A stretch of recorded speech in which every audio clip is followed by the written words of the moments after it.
Hey, Miss Hoffmeyer. Good morning. It's Happy Thursday afternoon. It is. Because guess why? No school tomorrow. No school on Friday, Friday. October 30th. No school. I bet some kids are going to see this late because they're sleeping in. Yes, some people might not see it at all. We like to think you all watch our little videos, but we know the truth. We have right. a few loyal fans, and that's about it. So no school, no in-person, no online, no school at all on Friday, October 30th. But if you are available and you want to come join us for our Community Day of Service, we are meeting in front of the high school at 8 a.m. Friday morning, and we are going to focus our efforts on cleaning Miss Doris's yard. It's pretty awesome. Yes. We just finished the third week of second quarter. How many weeks left, Miss Hoffmeyer? 7 weeks left. It's crazy. And we actually just looked up our Enrich 4 start date. So we're getting kind of close to Switching enrichment? Switching Enrichment. It's going to be on November 12th is our first day of Enrich 4. So we've Oh. only got 2 weeks left.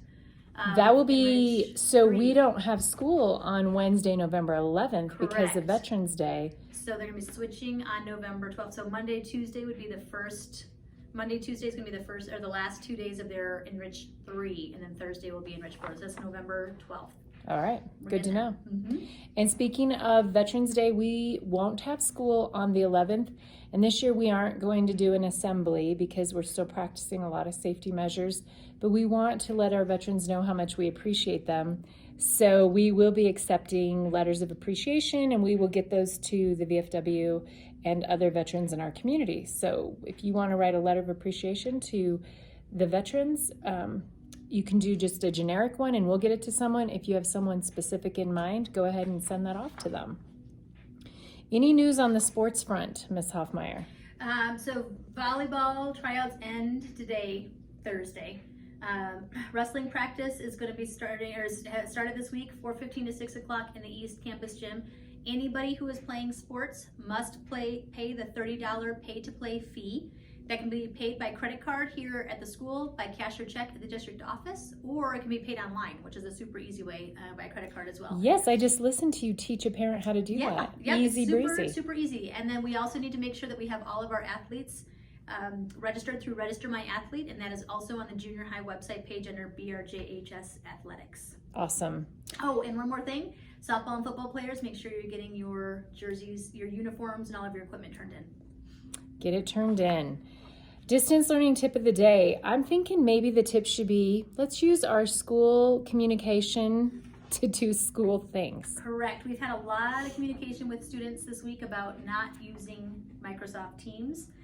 We've had a lot of issues with the chat function in that. So we're just asking students to stay off of that unless directed by a teacher to be using it for a school project.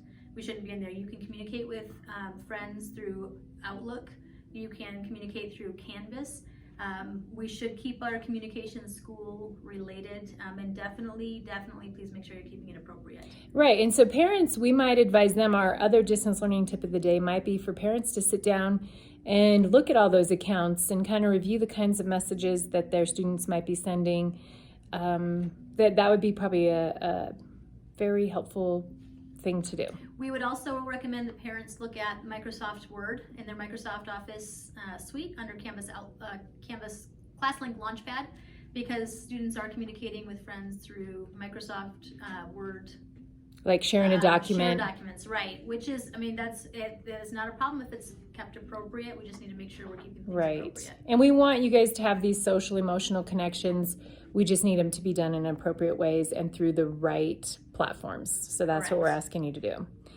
I do have a recommendation for the weekend because I watched it last weekend. It was The Nightmare Before Christmas. Have you seen that? I have not seen it yet. I guess they played it at Mountain Meadows though. Last night there was a drive-in movie at Mountain Meadows, and that's what they played. I had no idea. Yeah. I kind of slept through most of it, but the parts I watched, they were good. It seems like a pretty cute, clever little movie. We are wrapping up our School Spirit Red Ribbon Week, and we've been really focusing on kindness and connection, and that's why tomorrow we're going to do our little service project. We talked about how 67,000 people lose their lives to drug overdoses, and we asked the question of what we should do if we're concerned about someone's safety who has used drugs or alcohol. And the winner was Ethan V. Nice job. He had a great answer. And for you, the answer is if you suspect that a friend has overdosed, you need to make sure they're getting medical attention to save their life. Sometimes we're concerned that we're going to get our friend or ourself in trouble, and we might not do the right thing. And we need to just do the right thing, which can be a hard thing, but we need to get them medical attention, which might include calling 911, knowing the most we can to help the medical professionals respond to someone who is having a severe reaction to drugs is also important. So that is what we would do. Good. Keeping secrets does not help. Tomorrow the theme is kindness wave, so we're saying wear your beach attire, but it's going to need to be warm beach attire, and you're going to be at home, or Put some hopefully thermal clothing underneath your beach attire. yes, and come help us out. So thanks for chatting with us today, and we'll see you guys next week. Have a great weekend.